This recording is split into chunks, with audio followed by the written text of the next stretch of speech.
the Church of God First People Second Full Gospel Church. And I'm going to do I Have a Dream by Dr. Martin Luther King. Okay. That's done. All right.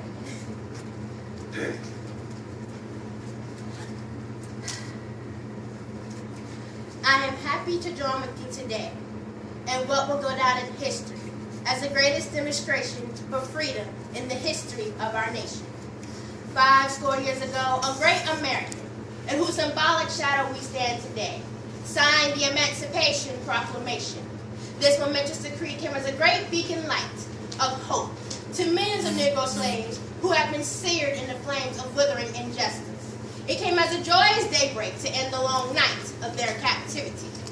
But 100 years later, the Negro still is not free. 100 years later, the Negro is still sadly crippled by the manacles of segregation and the chains of discrimination.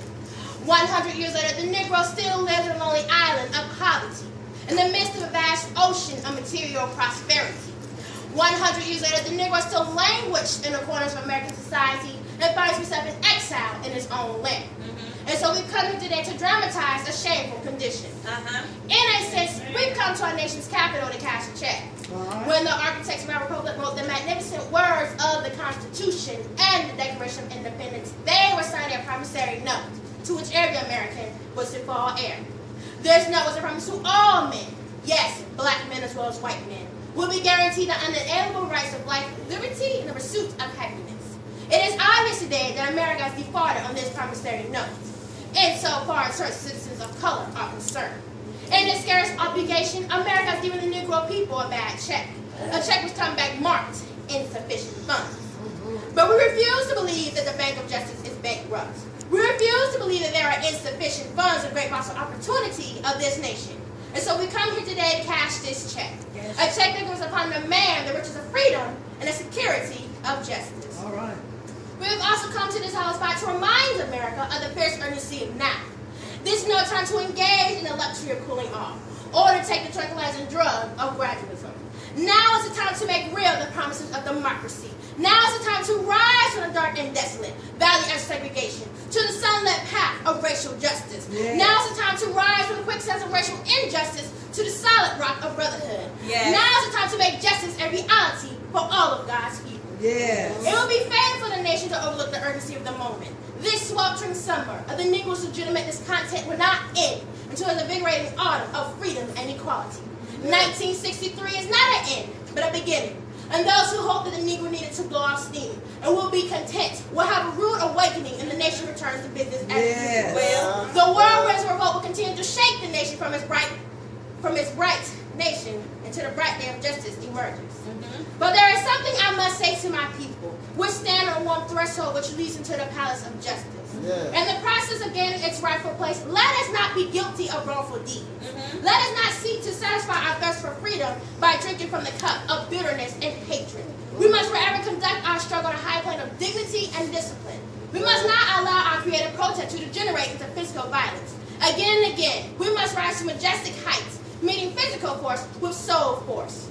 This marvelous new militancy which has engulfed the Negro community must not lead us to distrust of all white people. For many of our white brothers, as evidence here today, have come to realize that their destiny is tied up with our destiny. That their freedom is incredibly bound to our freedom. We cannot walk alone. And as we march, we must make that pledge. We cannot turn back. There are those who are asking their abilities, when will you be satisfied? We cannot be satisfied as long as the Negro is a victim of unspeakable horrors and police brutality.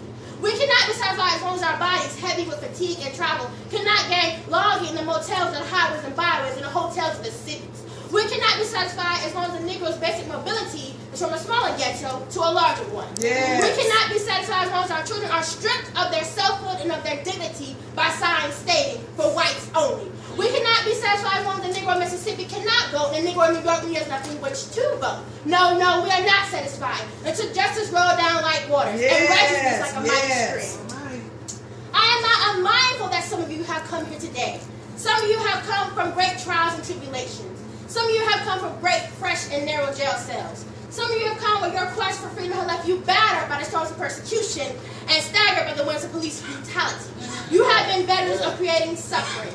Continue on with the faith that as unearned suffering is redemptive.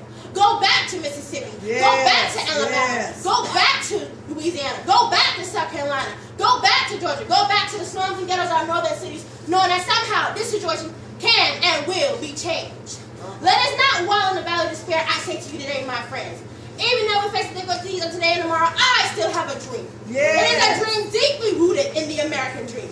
I have a dream that one day this nation will rise up and live out the true meaning of its creed. Yes. We hold these truths to be self-evident that all men are created equal. I have a dream today Yes. that on the red hills of Georgia, the sons of former slaves and the sons of former slave owners will ever sit down together at the table of brotherhood. I have a dream today Yes. that even in the state of Mississippi, a state sweltering with the heat of injustice, a state sweltering with the heat of oppression, will one day be transformed into an oasis of freedom and justice. I have a dream today that my poor little children will one day live in a nation where they will not be judged by the color of their skin, but by the contents of their character. I have a dream today that right here in Alabama, with its vicious racist, with its governor having his lips dripping with the words interposition and notification, right here in Alabama, little black boys and little black girls, and little white boys and little white girls, we have a joint hands as sisters and brothers. I have a dream today. I have a dream that every valley shall be exalted, every hill and mountain shall be made low, the rough places shall be made plain, and the crooked places shall be made straight, and the glory of the Lord shall be revealed, and all flesh shall see it together. Yes. This is our hope. This is the hope I go back to the South with. With this faith, we've been able to transform the jailing discourse of our nation into a beautiful sympathy of brotherhood. With this faith, we're able to pray together, to struggle together, to work together, to stand up for freedom together, to go to jail together, knowing one day